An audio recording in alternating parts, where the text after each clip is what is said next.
தமிழகம் எங்கும் Max Gold cash for your gold. Max Gold நீங்க தங்க மட்டும் இல்லைங்க, பிளாட்டினம், டைமண்ட், சில்வர், ரூபினி எதை வேணாலும் விற்கலாம். உங்களுக்கான பணம் ரொக்கமா கையிலயோ இல்லைன்னா பேங்க் அக்கௌண்ட்லயோ உடனடியாக செலுத்திடுவாங்க. மார்க்கெட் மதிப்பை விட 100 ரூபாய் ஒரு கிராமுக்கு உங்களுக்கு கூடுதலா கிடைக்கும். தமிழ்நாடு முழுக்க டோர் ஸ்டெப் சர்வீஸும் இவங்க ப்ரொவைட் பண்றாங்க. உங்களுக்கு கோல்ட விற்கணும்னு அதுக்கு ஒரே ஒரு பெஸ்ட் பிளேஸ் மேக்ஸ் கோல்டு தான். கால் 04445454545. வணக்கம். Big topic with Karthik Maikumar. Jeffrey எப்ஸ்டைனுக்கு கிஸ்லைன் அப்படின்ற ஒரே ஒரு கேர்ள் ஃப்ரெண்டு மட்டும்தான் இருந்தாங்க. அவன் ஒரு ஏகப்பத்தினி வருது அப்படின்னு நீங்க நினைச்சீங்கன்னாக்கா, ஏகப்பட்ட பத்தினி வருது. அது இன்னொருத்தவங்க பேர் இப்போ வெளியே வந்துருச்சுங்க. அந்த கேர்ள் ஃப்ரெண்ட் யாரு, அவங்கள பத்தி பார்க்க போறோம். அது கூடவே எலான் மஸ்கோட பிரதர் கதறி இருக்காப்ல, ஐயோ ஆளை விட்டுருங்க அப்படின்ட்டு. இது எல்லாத்த பத்தி தான் பேச போறோம். நிகழ்ச்சிக்குள்ள போலாம்.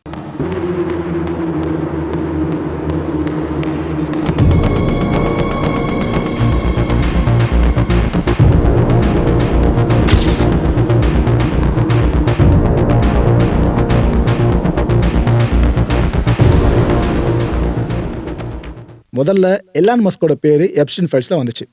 என்ன ஐயா இது போல உங்களை பத்தி பேசுறாங்க அப்படி எலான் மஸ்க் கிட்ட கேட்கும்போது அவர் என்ன சொன்னாரு, ஐயோ எப்ஸ்டைனா நான் பார்த்துருக்கேனா, நோ வே, அவனுக்கு எனக்கு பழக்கலாம் கிடையாதுங்க. நான் இந்த பாதிக்கப்பட்ட விக்டிம்ஸ்க்காக போராடிக்கிட்டு இருக்கேன். முதல்ல குரல் கொடுத்ததே நான் தான். கடைசியில் என் பேரை உள்ள கொண்டு வரீங்களா, நான் பார்த்துக்கிறேன் அப்படின்னு அவர் சொன்னாப்ல. Okay right. இப்போ என்ன புயல் அடிக்குது தெரியுமா?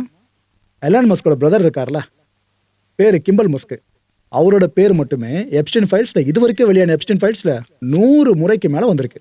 அவரோட பேர் உள்ள ரெஃபரன்ஸ் வந்திருக்கு.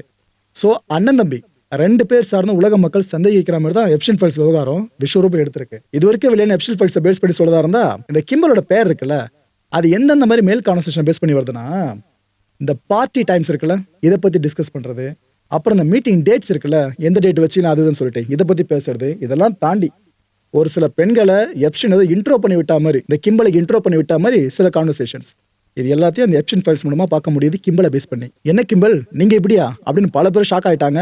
அவரு பார்த்து கேட்க ஆரம்பிச்சிட்டாங்க சோஷியல் மீடியால. இதை பார்த்து பதறி போன கிம்பல் மஸ்க் ஒரு போஸ்டர் நல்ல தெளிவா போட்டிருக்காருங்க. அது என்னென்ன சொல்றாரு, நோ வே, வாய்ப்பே கிடையாது. எப்ஸ்டைன் ஏதோ எனக்கு 30 வயசு பொண்ணை இன்ட்ரோ பண்ணி விட்டா மாதிரிலாம் அந்த இமெயில் இருக்குல்ல, அதெல்லாம் நம்பாதீங்க, அதெல்லாம் பொய். 2021 நான் ஒரு பொண்ணை டேட் பண்ணது உண்மைதான். அப்போ அந்த பொண்ணுக்கு வயசு 30, அதுவும் உண்மைதான், நான் மறுக்கலை. ஆனால் ஒரு மியூச்சுவல் ஃப்ரெண்டு மூலமாக தான் அந்த பொண்ணு எனக்கு இன்ட்ரோ ஆனாங்களே தவிர எப்ஸ்டைனுக்கு அந்த விஷயத்துக்கு சம்மந்தமே இல்லைங்க. அவன் எனக்கு எந்த பொண்ணு இன்ட்ரோலாம் பண்ணி விட்டதில்லை அப்படின்னு சொல்கிறான். அதாவது மாமா பைய வேலையை என்கிட்ட அவன் பார்த்ததில்லைன்றது தான் பெம்பல் அங்கே சொல்லியிருக்காப்புல. இதுக்கப்புறம் என்ன சொல்கிறாரு, எப்ஸ்டைன் ஃபைல்ஸில் எப்படி என் பேர் வந்துச்சு, ஏன்னா எப்ஸ்டைன் ஃபைல்ஸ் அது சம்மந்தப்பட்ட விஷயங்கள் வேற, அதில் போய் என் பேர் எப்படி வரலான்ட்டு தலைவன் அப்படி கோவப்படுறாப்புல. அவ ஒரு சாத்தான் அப்படின்றாருங்க எப்ஸ்டைனை. யாரு, கிம்பல் இப்ப சொல்றாப்புல, அந்த சாத்தான என் வாழ்க்கையில ஒரு முறை மட்டும்தான் நான் சந்திச்சிருக்கேன்னு சந்திச்ச விஷயத்த இங்க கன்வே பண்றாப்புல. அதுவும் பகல் டைம்ல நியூயார்க்ல இருந்து அவனோட ஆஃபீஸ்ல நான் சந்திச்சேன், அவ்வளவுதான். அதுக்கப்புறம் என் லைஃப்ல அவனை பார்த்ததே கிடையாதுங்க. அந்த சாத்தான் எனக்கு அதுக்கப்புறம் என்னன்னு தெரியாதுங்கன்னு அவர் அப்படியே ஒதுங்கிட்டாப்புல. ரைட்டு. மேல என்ன சொல்றாரு, என் லைஃப்ல நான் திரும்ப அவரை பார்க்கலன்னு சொன்னல, இது சத்தியம், இதை நம்புங்க, நான் அவரை பார்க்கவே இல்லை. அவனோட ஐலாண்டுக்கு நான் என் வாழ்க்கையில ஒரு நாள் கூட போனதும் கிடையாதுன்னு சொல்றாப்புல. யா நீங்க தெரிஞ்சுக்கிட்ட விஷயம் ஒன்று உண்மைதான். அதாவது என் கிட்ட இருந்து என்னோட மெயில் ஐடியில இருந்து நிறைய மெயில் இவனுக்கு போனதா ஒரு விஷயம் இருக்குல்ல, அது உண்மைதான். பட் அது எப்படி பாசிபிலிட்டினா, அவன் நியூஸ் லெட்டரை சப்ஸ்கிரைப் பண்ணி வச்சிருப்பான். இதுமாரி நிறைய பேரும் சப்ஸ்கிரைப் பண்ணி வைப்பாங்க. அவங்களுக்கெல்லாம் நூற்றுக்கணக்கான பேருக்கு பட்டு பண்ணி ஒரே டைம்ல என்கிட்ட இருந்து இமெயில் சார்ந்த ஆக்சஸ் போகுது அப்படின்னாக்கா, இதெல்லாம் போறது வழக்கம் தானேங்க. இதுக்காக ஏதோ எல்லாருமே நான் எப்ஸ்டைனோட ரொம்ப க்ளோஸ்ன்ற மாதிரிலாம் ப்ரொஜெக்ட் பண்றதை நான் எப்படி ஏற்றுக்க முடியும்னு கிம்பல் இப்போ கதறாப்புல. என் இதயம் இப்போ வரைக்கும் என்ன தெரியுமா நினச்சிக்கிட்டு இருக்கு, பாதிக்கப்பட்டவங்களுக்கு நீதி கிடைக்கணும், அந்த விக்டிம்ஸோட வாழ்க்கை சிறக்கணும், இதை பற்றி மட்டும் தான் நானும் நினச்சிக்கிட்டு இருக்கேன். என் பிரதர் மாதிரி தான் நானும் விஷயம் நினச்சிட்டு இருக்கேன்னு பயங்கரமாக பொங்கி எழுதியிருக்காப்புல.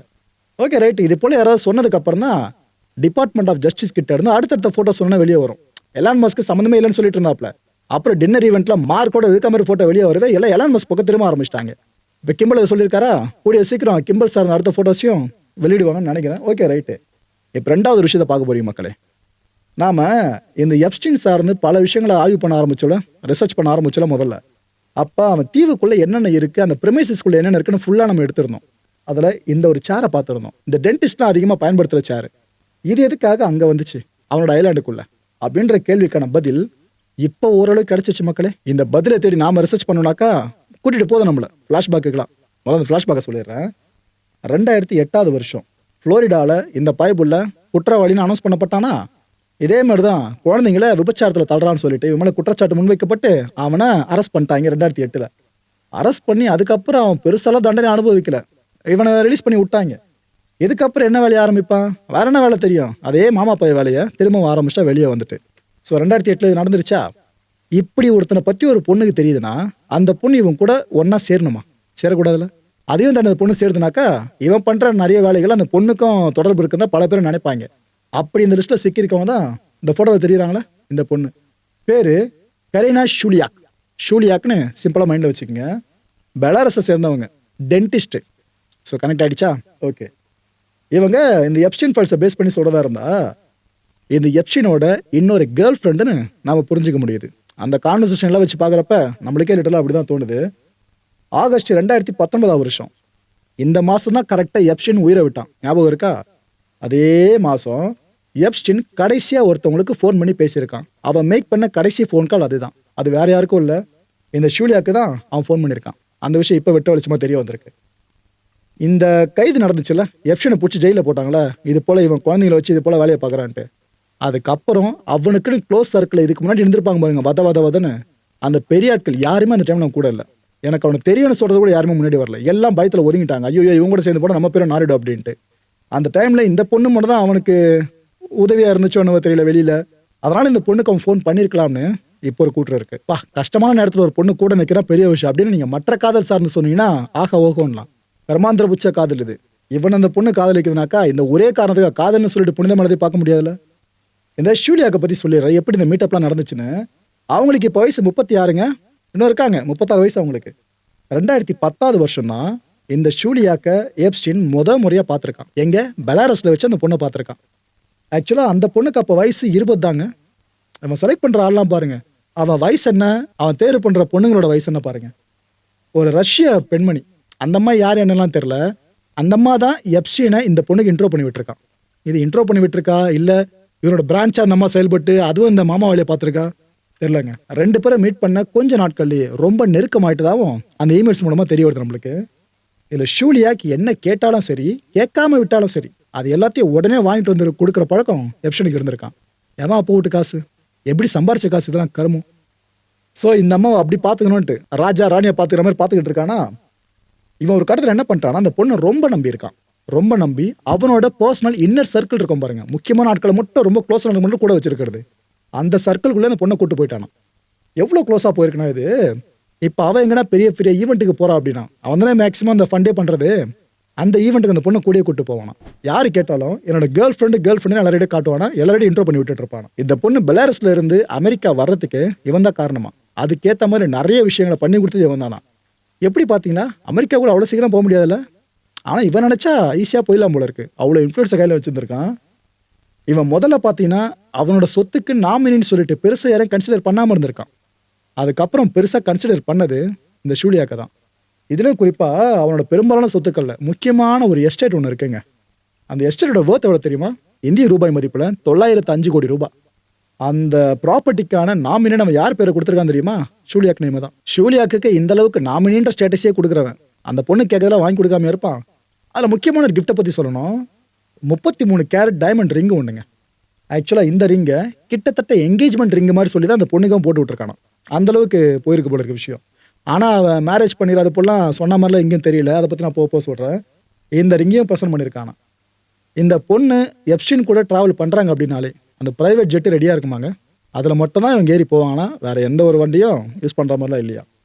2012 ஷூலியாக் இந்த எப்ஸ்டீனுக்கு ஒரு விஷயம் மெயில் அமைச்சிருக்கா. அது என்ன சொல்கிறான்னா, you are the purest man out of all men. அதாவது இங்கே இருக்காருங்களா ஆம்பளைங்க, அவனோட கம்பேர் பண்ணுறப்ப நீ தாண்டா ரொம்ப உன்னதமானவன், ரொம்ப ரொம்ப ரொம்ப நல்லவன்ற மாதிரி. அவர் தான் உன்னதமா. இந்த அளவுக்கு அந்த அம்மா மெயில் அனுப்பிச்சு விட்ருக்கு. வருஷத்தை பார்த்தீங்கன்னா 2018 நடந்த கான்வர்சேஷன் இது. அந்த பைபிளில் எப்போ கன்விக்ட் ஆனால் 2008 கன்விக்ட் ஆகிட்டா அவ்வளோ மோசமான ஒரு குற்றச்சாட்டில். ஆனால் இந்த அம்மா இந்த அளவு சர்டிஃபிகேட் கொடுத்துருக்காங்க பார்த்தீங்களா. இதில் தான் இன்வெஸ்டிகேட்டர்ஸ் என்ன டவுட் பண்ண ஆரம்பிச்சிட்டாங்க. அந்த இமெயிலை படித்து பார்க்குறப்ப எமோஷனலாக இருக்குது. ஸோ இது அவங்க 2 பேரோட பாண்டிங்கை குறிக்குது. இன்னொரு பக்கம் ஏதோ அவன் நல்லவன் உத்தமன் தப்பே பண்ணலன்ற மாதிரி அந்த பொண்ணு சொல்லுதுனாக்கா அந்த பொண்ணு அப்போ மறுக்குதுன்னு அர்த்தம் அந்த குற்றச்சாட்டை. அப்போ இந்த பொண்ணுக்கு இந்த குற்றங்கள்லாம் பெருசாக தெரியலனா இந்த பொண்ணு என்ன வேலையை பார்த்துருக்கா கூட சேர்ந்து. இப்படி தான் பல பேர் டவுட் பண்ண ஆரம்பிச்சிட்டாங்க. ஆனால் அந்த 2 பேரும் பகிர்ந்துக்கிட்ட நிறைய மெசேஜஸ் இருக்குல்ல, அதை வாய் விட்டு வெளியே சொல்ல முடியாதுங்க. அந்தளவுக்கு பர்சனலாக நிறைய விஷயங்களை பேசியிருக்காங்க. அது எல்லாம் இப்போ ஓப்பனாக வெளியே வந்துருச்சு. ஓகே, இந்த ஷூலியாக் இருக்கால, இவ கொலம்பியா யூனிவர்சிட்டியில அங்க இருக்க காலேஜ் ஆஃப் டென்டல் மெடிசன்ல சேர்றதுக்கு காரணமும் இந்த எப்ஸ்டைன் தானா. அவள ஆசைப்படுற படிப்பை இதுன்னு சொல்லிட்டு அவளை ஹெல்ப் பண்ணிருக்கானா, காசு ரீதியாகவும் கொடுத்து ஹெல்ப் பண்ணிருக்கானா, இன்ஃபுளுன்ஸ் பயன்படுத்திருக்கானா. 2015 வருஷம் அந்த பொண்ணு இங்க தான் கிராஜுவேஷன் முடிச்சுட்டு வெளியே வந்திருக்கா. ஆரம்பத்துல ஜாலியா இருக்க இது போல உறவு ஒரு கடத்துல தகட்டிட்டும் பாத்தீங்களா, பிரச்சனையில கொண்டு போய் விடல. அது போல ஒரு சாப்டரை இவங்க லைஃப்ல பார்க்க முடியுது. இந்த கர்மாந்தம் முடிச்ச லைஃப்ல என்ன இருக்கு, அந்த பொண்ணு ஒரு கடத்துல பொறாமப்பட ஆரம்பிச்சிட்டு இருக்கலாம். ஏன்னா அவ படிக்கிறதுக்கு இங்க வந்துட்டா, இவன் தனியா இருக்கானா. அந்த டைம்ல இவன் நிறைய பெண்களோடு சேர்ந்து சுத்த ஆரம்பிச்சிருக்கான். அவன் வேலையா தானே, அதோட வேலை நாடு சொல்லி சுத்திட்டு இருந்தான். ஸோ இது கேள்விப்பட்ட இந்த பொண்ணுக்கு செம கடுப்பா இருக்கு. ஒரு கடத்துல இவன் மற்ற பெண்களோட சுத்துறதை இந்த அம்மாவை பார்த்துருக்கு போல இருக்கு. அது இன்னும் பயணமா ட்ரிகர் ஆயிட்டு இருக்கா. ட்ரிகர் ஆயிட்டு இவனை பிடிச்சி திட்டுறது, அவனை பிடிச்சி பயணமா ஏறுறதுன்னு பல விஷயங்கள் கைகலப்பு நடந்துச்சாலும் தெரியல. அந்த கான்வர்சேஷன் அதெல்லாம் இல்லை. ஸோ இவ்வளோ விஷயம் நடந்திருக்கு. அப்போ ஒரு இமெயில எப்ஸ்டைன் அமைச்சிருக்கான் இந்த பொண்ணுக்கு, ஷூலியாக்கு. அதில் என்ன சொல்லியிருக்கானா, நீ எதுக்காக எல்லா பெண்கள் மேலேயும் தேவையில்லாமல் சந்தேகப்பட்டு இருக்க, நான் யாரு என்னை பற்றி எல்லாம் தெரிஞ்சுதானே கமிட் ஆனேன்னு சொல்லியிருக்காங்க. ஸோ இவ என்ன வேலை பண்ணுறான்றதை அந்த பொண்ணிட தெளிவாக சொல்லியிருக்கான் ஃபர்ஸ்ட் மீட்டிங்லேயே. அதை அவனே மென்ஷன் வேறு பண்ணியிருக்கான். தெரிஞ்சு இப்போதுக்கா நீ இப்படி ரியாக்ட் பண்ணுறேன்னு ஏதோ நியாயவான் மாதிரி பேசியிருக்கான் அந்த பொண்ணுக்கிட்ட. அது மட்டும் இல்லாமல் எந்த பொண்ணை பார்த்தாலும் உனக்கு இது போல என் கூட தான் சேர்த்து வச்சு பேசுவோன்ற சந்தேகம் வருதுனாக்கா அது ஏன் தப்பு இல்லைம்மா, உன் தப்புன்ற மாதிரி சொல்லியிருக்கான். ஏதோ உத்தமம் பேசுகிற மாதிரி இருக்குல்ல. அவன் சொல்லிட்டான், நான் இப்படி தான் சொல்லிட்டேன், அதையும் தாண்டி இதெல்லாம் எதிர்பார்த்தனாக்கா தூயமான ஆண்கள் மேலே நான் இருக்க முடியாதுன்னு அங்கே தான் உடச்சிருக்கான். அந்த பொண்ணு சொல்லிச்சு பாருங்க, முதல்ல இங்கே இருக்கிற ஆண்களே நீயே தான் ரொம்ப ரொம்ப உன்னதமானவன்னு. ஆனால் அவனே வச்சிட்டான். இப்போ அந்த பொண்ணு எங்கே இருக்குது, என்ன பண்ணுது தெரில.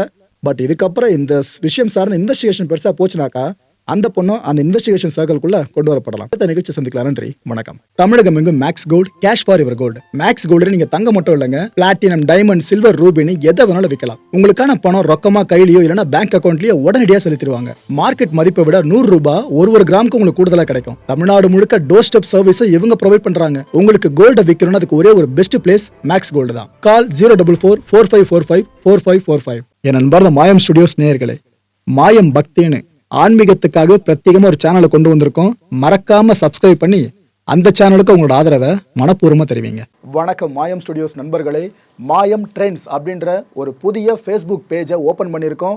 நீங்கள் யூடியூப்பில் பார்த்துட்டு இருக்கீங்களா நம்மளோட கான்டென்ட்ஸ்லாம், இதெல்லாம் விட ஒரு படி மேலே ரொம்ப கிறிஸ்பாகவும் ரொம்ப சூப்பராகவும் நிறைய கான்டென்ட்ஸ் உங்களுக்கு இந்த பேஜில் காத்துட்ருக்குங்க. ஸோ உடனடியாக ஃபேஸ்புக் பிளாட்ஃபார்ம் போங்க, மாயம் ட்ரெண்ட்ஸ்னு டைப் பண்ணி சர்ச் பண்ணி நம்ம பேஜை ஃபாலோ பண்ணுங்கள். அப்படியே நம்ம சேனலையும் நீங்கள் சப்ஸ்கிரைப் பண்ணிட்டீங்க அப்படின்னா இன்னும் நிறைய புது கான்டென்ட்ஸை உங்களுக்காக ப்ரொடியூஸ் பண்ணி கொடுத்துக்கிட்டே இருப்பாங்க. நீங்கள் பண்ணுற ஒவ்வொரு சப்ஸ்கிரிப்ஷனும் எங்களுக்கு பெரிய மோட்டிவேஷனாக அமையும்.